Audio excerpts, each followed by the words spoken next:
রাজনৈতিক খুন, ভাষা সন্ত্রাস চলছে।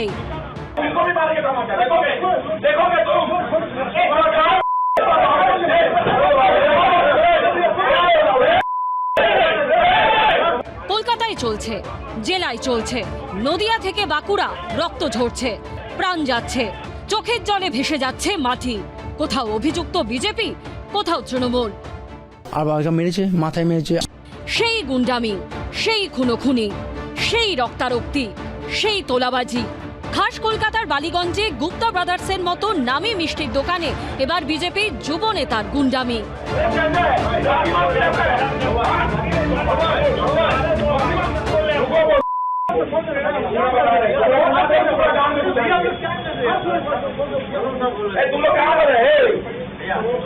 रैली खत्म हो गया, तुम लोग आओ ना, एक भुक्का में जल्दी से आओ। तो नाम क्या है? नाम क्या है? ठीक है, क्या नाम है? नसीम ना फसीम, क्या नाम उसका? ठीक है, गलती हो गया, जनाना निकलवा देंगे मार के दोबारा, समझे? গুপ্তা ব্রাদার্সের দোকানে ঢুকে চলল বিজেপির যুব নেতার গালিগালাজ, মারধর।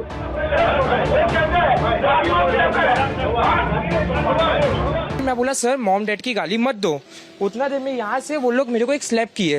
আজ পর্যন্ত কোনোদিন হয়নি সিপিএম কংগ্রেস যে কোনো এসে তৃণমূল কোনোদিন এরকম ঝামেলা হয়নি।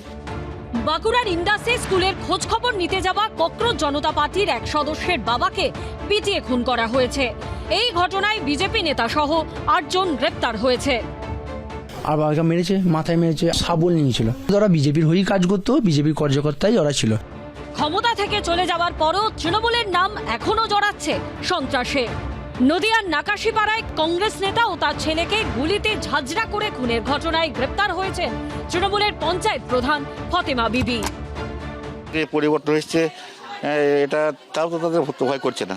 মনে যেন থানা পুলিশ তাদের টিএমসির হাতে এখন আছে। এক শাসক গেল, আরেক শাসক এলো, কিন্তু আইনের শাসন কি প্রতিষ্ঠা হলো? রাজনৈতিক বিতর্কের শেষ নেই।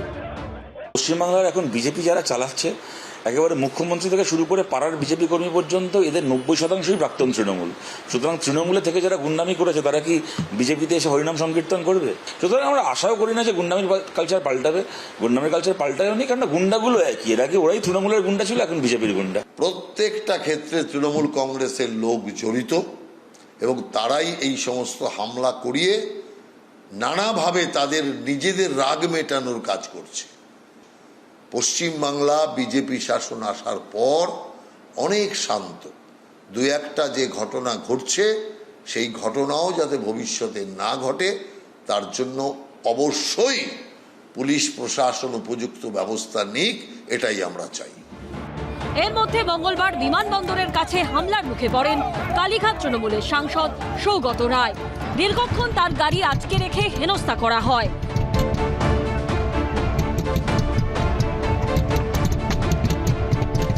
এই বিক্ষোভ মনে করিয়ে দিয়েছে সদ্য মৃত আশিস বন্দ্যোপাধ্যায়ের সঙ্গে ঘটা 21শে জুলাইয়ের ঘটনা।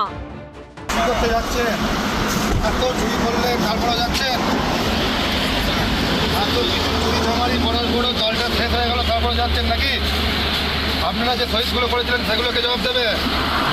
চাপকে ছাল তুলে দিতাম একদম। থ্রেড কালচার, খুন সন্ত্রাসের এই ছবি আর কতদিন পশ্চিমবঙ্গের সঙ্গে সেঁটে থাকবে? দীপক ঘোষ, ময়ূখ ঠাকুর চক্রবর্তী ও সত্যজিৎ বৈদ্যের রিপোর্ট, এবিপি আনন্দ। এবিপি আনন্দ, এগিয়ে থাকে, এগিয়ে রাখে।